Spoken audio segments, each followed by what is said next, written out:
мемлекет басшысының қолдауымен салынған жалпы келешек мектебі.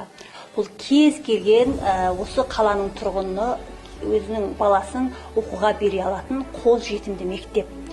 Екінші бұл мектептің ерекшелігі бұның бір ауысымдылығы.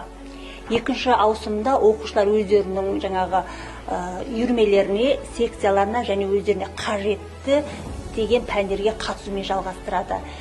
Көп жағдайда оқушылар, әсіресе орта буын оқушылары үйге берілген тапсырмаларды мектепте орындап кету қарастырылған. 4 бірдей спорт залымыз бар. Бұл спорт залдың 2-і бастауыш сыныптардың оқушыларына арналған, және 2-і орта және жоғары буын оқушыларына арналған. Әрбір оқушы өзіне қажетті үйірмеге, секцияға қажетті деген өзінің бағытына байланысты сабақтарға өзімен бара алады.